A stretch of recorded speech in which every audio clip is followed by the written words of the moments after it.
ever become dependent on government, because we know you cannot empower an individual woman by making them dependent upon another person. That is wrong.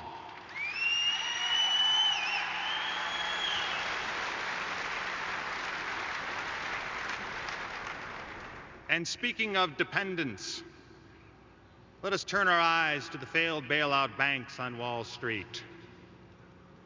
You know, we heard the concept of too big to fail. We know that as a practical matter, the bailout has not worked.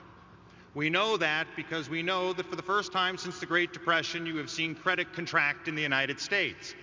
That means that no matter how much tax relief we rightly do, no matter how much regulatory relief we rightly do, no matter how much of an all-of-the-above maximizing of energy policy in the United States we rightly do, this economy will remain stagnant until the banks are forced to recapitalize at their expense so the credit gets down to the entrepreneurs, innovators, and workers who will grow this economy in the near term and shape it for the 21st century.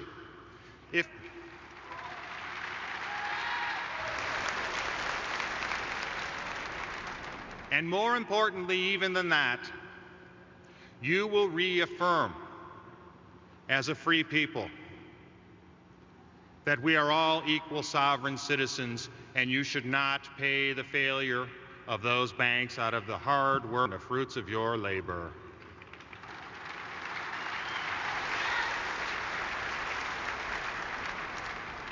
And as you grow and shape this economy, as you seize freedom, as you restructure the federal government, you will also be asked to address the reality that we remain and are a nation at war, that we have brave men and women in uniform defending our liberty in foreign lands.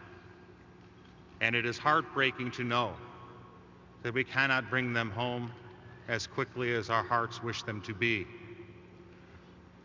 But make no mistake, as someone who has met with them, both at home and abroad, as someone who has met with the families of the fallen and tried to comfort them as best I could, they are quite proud of what they are doing to defend you, and they are rightfully so. Because, my friends in the party of Lincoln and Reagan, the American military remains a force for moral good in the world, because in order to secure our liberty, our young men and women in uniform are expanding liberty to others.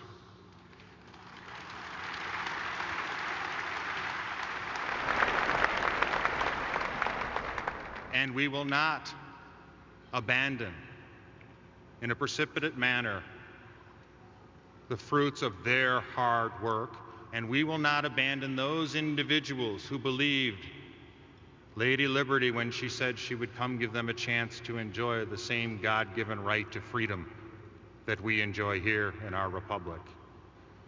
We must also face another challenge. We have to accept the reality that communist China is a strategic threat and rival model of governance to the United States.